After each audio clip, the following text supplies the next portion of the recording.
Well, this video is going to be a little different than any of my others. This evening tonight at Indiana State University here in Terre Haute, Indiana, they had a grand reopening of their observatory that is on the roof of their science building. So I went and made a little video of their presentation and went up on top of the roof and saw their vintage Unitron telescopes, which includes a 6-inch Unitron refractor. So we'll go to that. So here is a picture that Indiana State University shared on their Facebook page here recently. And this is the observatory and scope that's been refurbished. This picture, I believe, was from 1961. Here's another image that Indiana State University shared. On the left is Cody Walker, and on the right is James Wallace. And these are the two guys that did most, if not all, of the labor of doing the restoration of the telescope and all the workings of the dome. Now, unfortunately, tonight's weather was not clear, so we didn't get to actually look through the scopes, but we did get a nice tour of the observatory.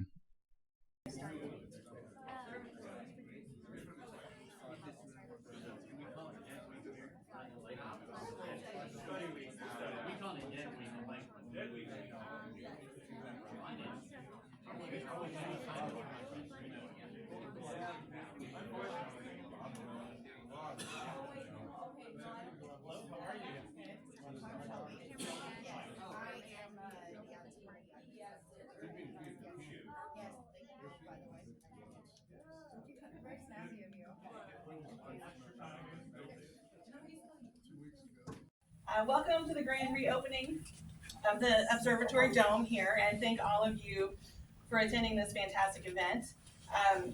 So when I interviewed for my job in 2005, Dr. Sandra Brake showed me around the building and said, oh, by the way, we have an observatory dome on the roof, it doesn't work. And I said, well, is it going to? And she said, probably not, I don't know. Somebody's got to have some energy to put in the sweat equity to get it going. I'm not sure when our last astronomy class actually toured the dome or when we had our last open house, but it's been decades, right, since we've had people up in the dome. So this is truly a fantastic night and an event to rededicate this kind of hallmark for the building. You know, building opened in 1960 and people started visiting the dome right away. The observatory has maintained open hours for this whole time. Just without the dome functioning, we were on the roof or we were out on the patio. Sometimes students would take the telescopes out to parks and other areas around town and to other events. So we've had a constant presence with regular open hours for as long as I've been here, and before that, closed for a little bit during COVID. But then during the preparations for the eclipse in April of 2024, a lot of momentum kind of got rolling to get the observatory back to functioning again. And Paige, who was a graduate student of mine, asked if she could help get the planning going for the events on campus. And James became really important to our events for the eclipse. He's already become much more active in the things that were happening related to astronomy on campus. And he asked, well, he said, I think that I can fix the dome. Will you let me try? And I said, well, yes, of course. I would love for you to try. It would be fantastic for us to be able to open that resource again. So I posted a picture from the 1961 ISU yearbook yesterday on social media, and students posted, I remember going to the dome when I was a freshman. I remember visiting the dome. And so now, because of James and Cody and their hard work and all of their efforts, right, students can have that experience again. The community can have that experience again. And students And community members can now go up to the dome, they can have the experience, they can have the memory, and I think we're gonna have lots of great stargazing ahead of us. So I'm going to turn things over to James now, but I wanna thank everybody for coming today. And I appreciate, or we all appreciate, you being here to help us celebrate. So, James. Thank you, Dr. Latimer. I certainly would like to thank everyone for being here. A special thank you to Dr. Gerard for, I didn't get that right, didn't I, Gerard? Close, Godard. Gerard, tomato. Oh, but I'm grateful for your support. It's wonderful to have administration that believes in our mission. And our mission here is to bring the heavens down to earth. When I was 8 years old, 1968, we're in the midst of the Apollo program. My parents bought me a telescope, a little Tasco special from Kmart. Cost a couple bucks. First thing I ever looked at was Saturn, and I was hooked, absolutely hooked.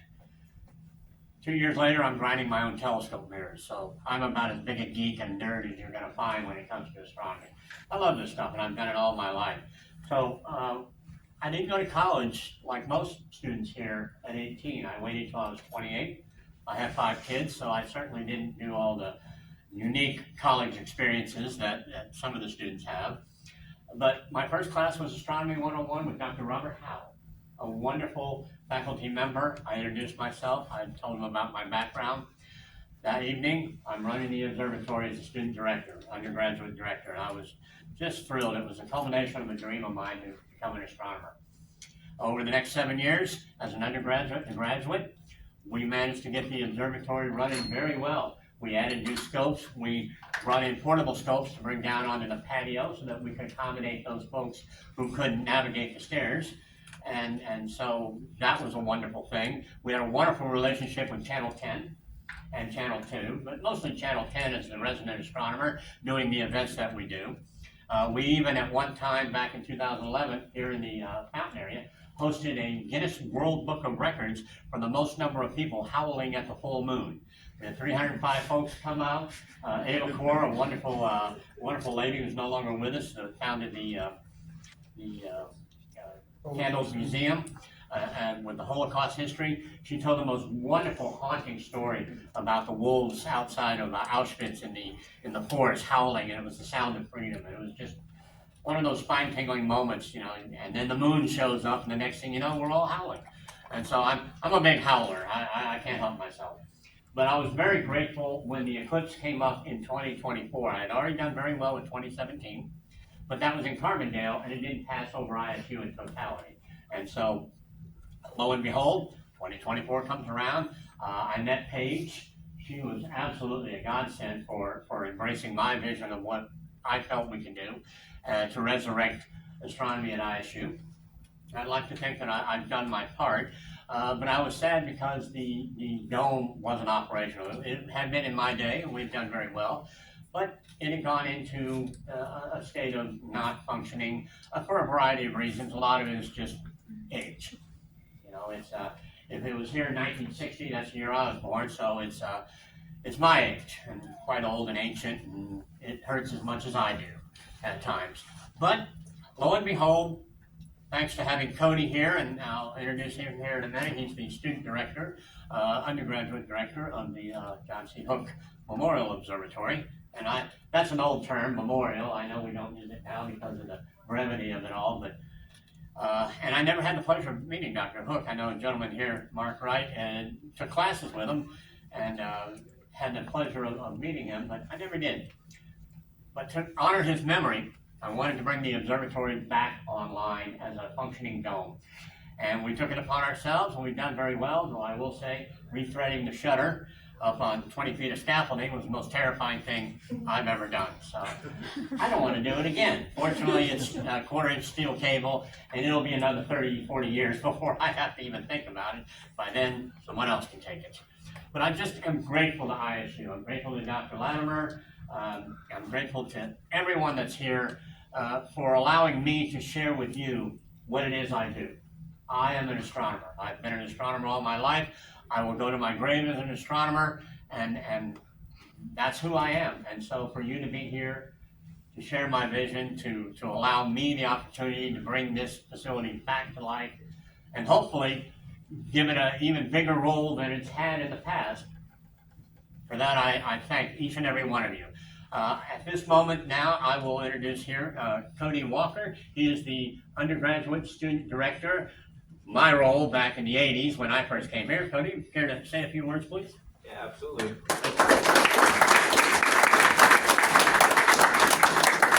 So yeah, as James alluded, I'm the undergraduate student director, and I kind of just came around this role in my freshman year, second semester, spring semester. I kind of saw a flyer from the observatory that Eleanor had, the previous student director before Paige.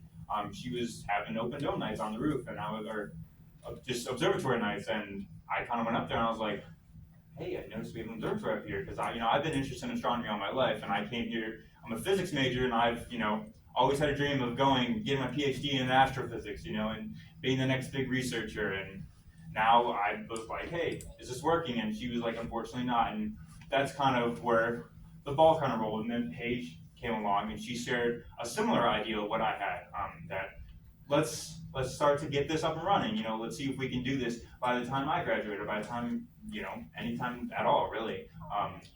So I just, after hours and hours of hard work, some late nights, some early mornings, up there, standing, painting, the whole 9 yards, and just trying to make this observatory the best it can be. And I think that we really kind of hit it out of the park. This specific telescope, this Unitron, super historic.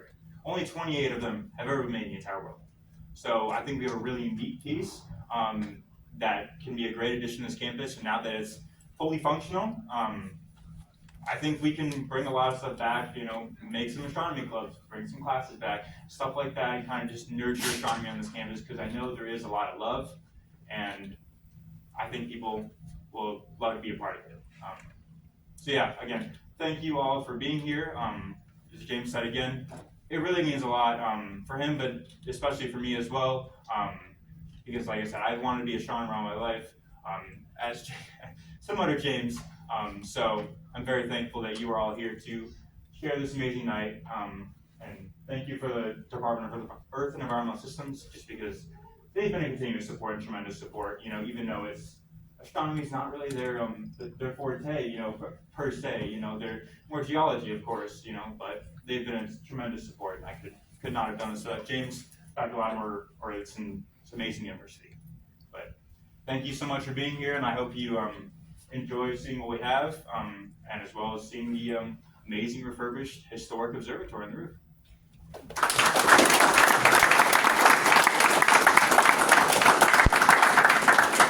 We'll be heading up there in about 10 minutes, so take a few moments to talk to our volunteer students here and look at the scopes we have. We have several really outstanding scopes, including a very nice solar telescope with camera on it that we use to broadcast the total solar eclipse, picked up by NASA.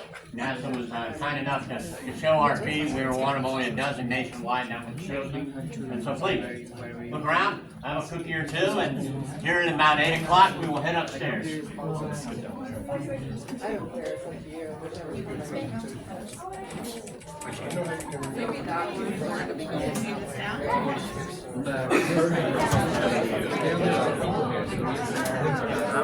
My mind is and I'm not sure why.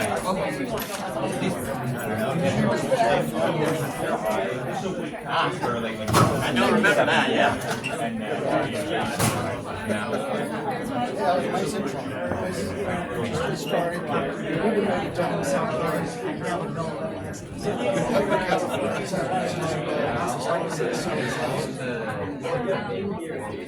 Yes, Yeah, that was connections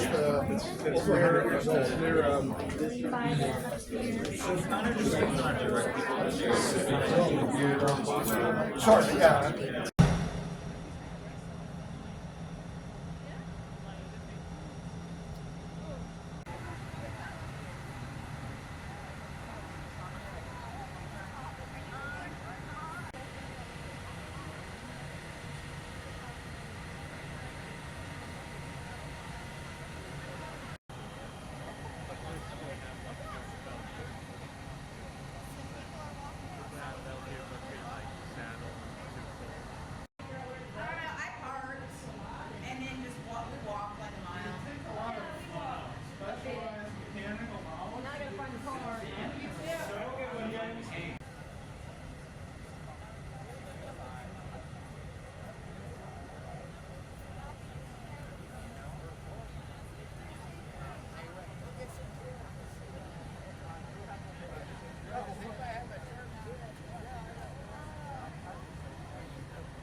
Right up there on top is the dome.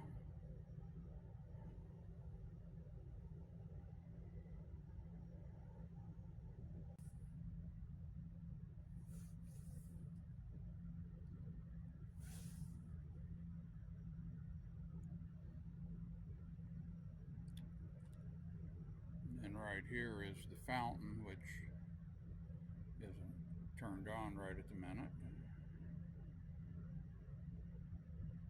Might be shut down for the winter. It's late November.